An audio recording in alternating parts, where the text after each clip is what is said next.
Que vous soyez un fan de tatouage ou non, le tatouage dont nous allons parler dans cet article est tout à fait différent.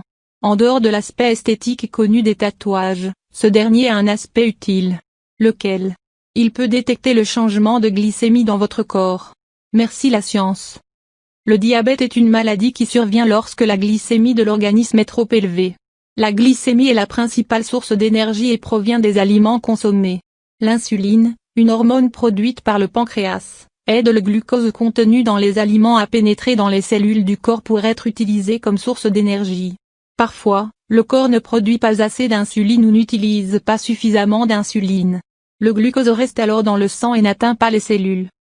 En France, plus de 5,4% de la population souffre de diabète, soit 3,7 millions de personnes, en plus des personnes diabétiques qui s'ignorent, et ces chiffres ne cessent d'augmenter. Un tatouage pour les diabétiques. Les scientifiques ont mis au point un tatouage appelé Biosensigne qui pourrait aider à changer la vie des personnes atteintes de diabète de type 1 ou 2. Comment un tatouage pourrait-il faire cela, demandez-vous? Il change de couleur lorsque la glycémie de la personne fluctue. Ce nouveau tatouage est le fruit d'un travail acharné d'une équipe de chercheurs de Harvard et du Massachusetts Institute of Technology, MI, qui ont baptisé le projet Dermalabis. Les chercheurs ont remplacé l'encre de tatouage traditionnelle par des biocapteurs à changement de couleur qui réagissent aux variations du liquide interstitiel, qui entoure les cellules du tissu humain. L'équipe de recherche a affirmé que ce projet allie les progrès de la biotechnologie aux méthodes traditionnelles d'art du tatouage. Actuellement, les diabétiques doivent surveiller leur glycémie en se piquant la peau 3 à 10 fois par jour. Avec Dermalabis, la procédure douloureuse sera remplacée par un tatouage. Ainsi, l'utilisateur peut surveiller les changements de couleur et le besoin d'insuline. La recherche a porté sur 4 biocapteurs différents qui réagissent à 3 informations biochimiques différentes qui sont évidentes dans le liquide interstitiel. Le pH, ou l'acidité, du liquide varie entre le violet et le rose, le capteur de glucose, sucre, entre le bleu et le brun, le sodium et un autre capteur de pH qui émet une fluorescence d'intensité plus élevée sous une lumière UV. Actuellement pour la recherche seulement. Vous pensez que cela va certainement changer votre vie, mais pas tout de suite. Dermalabis n'est actuellement qu'un projet de recherche. L'équipe a indiqué qu'il n'est actuellement pas prévu de développer Dermalabis en tant que produit ou de poursuivre des essais cliniques.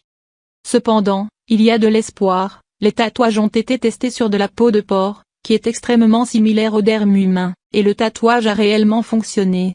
Pour le moment, il faudra se contenter d'un tatouage ordinaire pour la décoration et à la méthode traditionnelle de vérification de la glycémie par piqûre au doigt.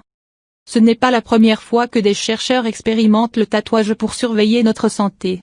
Un chercheur du nom de John Rogers et sa société MC10 ont déjà créé un circuit électronique qui colle directement à la peau comme un tatouage temporaire qui s'étire avec la peau et permet de surveiller la température et l'hydratation.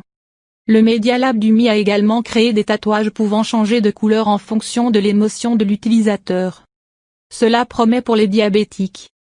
Les bonnes nouvelles ne s'arrêtent pas là pour les diabétiques, car d'après une étude du Centre national de médecine du sport et de l'exercice de l'université de Loughborough au Royaume-Uni, les chercheurs ont découvert que prendre un bain chaud peut aider à réguler la glycémie et l'inflammation, en plus de brûler la même quantité de calories qu'une demi-heure de marche. Selon Steve Faulkner, auteur principal de l'étude, les résultats ont montré des changements dans la réponse inflammatoire similaires à ceux de la réalisation d'exercices physiques. La réponse anti-inflammatoire à l'exercice est importante car elle contribue à nous protéger contre les infections et les maladies, mais l'inflammation chronique est associée à une capacité réduite à lutter contre les maladies. Cela suggère alors, selon cette étude, que le réchauffement passif répété peut contribuer à réduire l'inflammation chronique, qui est souvent présente lors de maladies à long terme, telles que le diabète de type 2.